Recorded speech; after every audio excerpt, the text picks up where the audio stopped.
Hi guys, it's Debbie, and the time has come to speak about one of the most successful movie sagas ever, which is Star Wars. And in particular, I would like to speak about some of the features that made it so special and so successful, because up to now it has earned an estimated $40 billion. There are probably going to be spoilers throughout this video, so you might want to catch up on the films before watching this. We are all waiting for Rogue One, a Star Wars story, which should be released in a matter of days by now. But let's take a look at what Star Wars is actually all about. Star Wars is an epic franchise which began in 1977 when the original Star Wars film was released. It was later subtitled Episode 4 A New Hope and was followed by The Empire Strikes Back and The Return of the Jedi. Later, a prequel trilogy was released, so what happened before the original trilogy, and it consisted of The Phantom Menace, Attack of the Clones and Revenge of the Sith. So they would be Star Wars 1, 2 and 3. In 2015, the sequel trilogy, so what happened after the original trilogy, began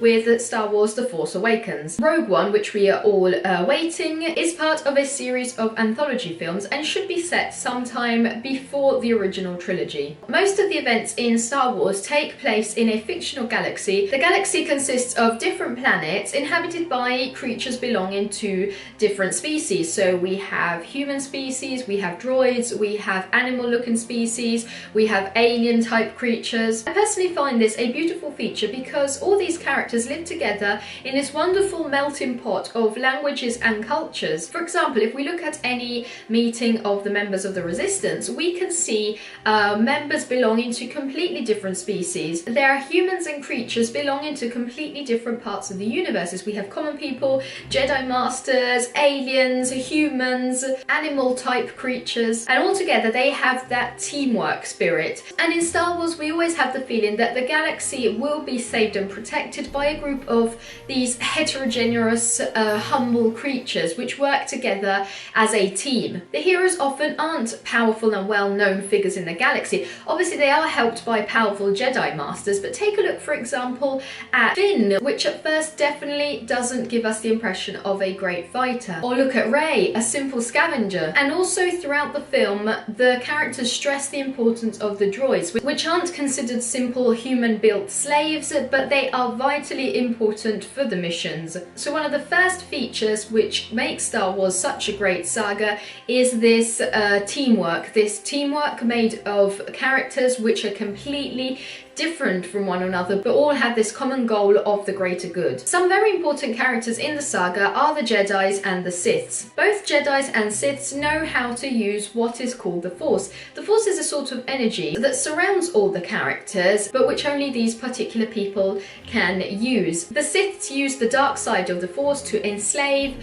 hurt and dominate weaker creatures, and to rule the whole galaxy with a dictatorship based on terror. The Jedis instead are the guardians of the galaxy, which fight against the Siths and protect all the planets and the living creatures. So being particularly close to the Force can be very dangerous, because some people which might appear strong could have a weak soul and could be tempted by the power that the dark side of the Force could give. For example, Anakin Skywalker, which becomes Darth Vader. Anakin Skywalker could have become one of the most powerful Jedi Masters, but unfortunately he was tempted by the dark side of the Force and the powers it offered. This could have a religious, or better still, philosophical or spiritual meaning. There is a force which allows creatures to be totally in control of their body, of their surroundings, of their strength, have visions of the future, and so on. It is their choice whether to resist temptation and use this force for the greater good, or become a corrupt Sith. If we translate this metaphor into our daily life, there is the same dilemma. Should we live our life aiming for the greater good,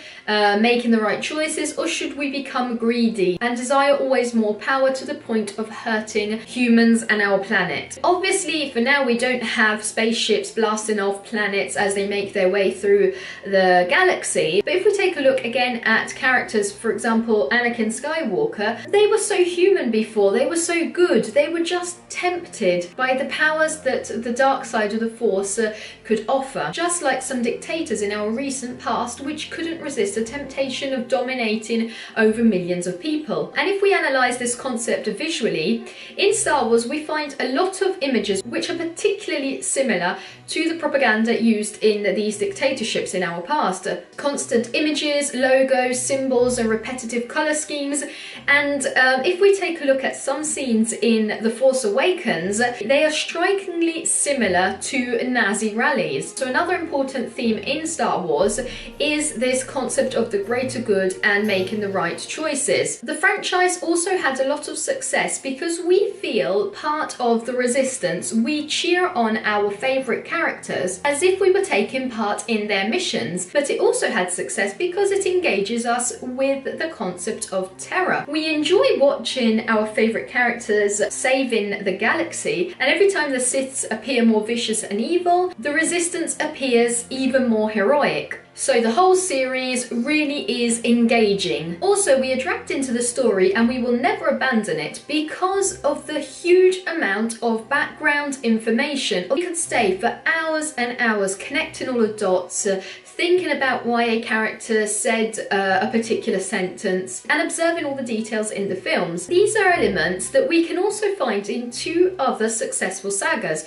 which are Harry Potter and The Lord of the Rings. In all of them we have a large, vicious group of enemies under the command of one particularly evil character, and they use a powerful energy to defeat a group of peaceful rebels. And the rebels are a group of characters from different backgrounds, different races, but they are all joined by the idea of a greater good, which is worth fighting and dying for. And in all the sagas, the amount of background information is absolutely staggering. We just never seem to have enough of it. So basically what Star Wars does is make us part of the family. We know so much about the characters and there's so much more that we want to know that we just can't have enough of it. We need to have more information. And if we take a look at the aesthetics of the Star Wars saga, it is pure art. Just think of the two suns setting on Tatooine. Then we have Queen Amidala's outfits, which are absolutely beautiful. Anakin's wedding, the music which completes everything, Kylo Ren's appearance, the abandoned wrecks of the spaceships in The Force Awakens. And to think that some of the effects of the original series were made in such a simple and humble way,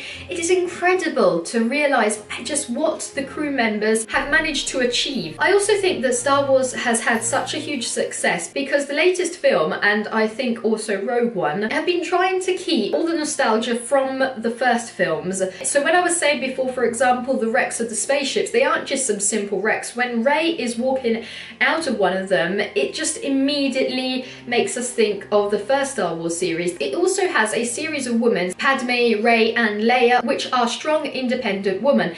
They can be senators, princesses, or even simple scavengers, but in every case they have strong moral principles and are excellent fighters. And also another feature is the fact that Star Wars has features which will appeal to every age group and every gender. So these are just some of the features which make Star Wars so special. Let me know what you're expecting from Rogue One with a comment here below, and I'll see you soon in a new video. Bye!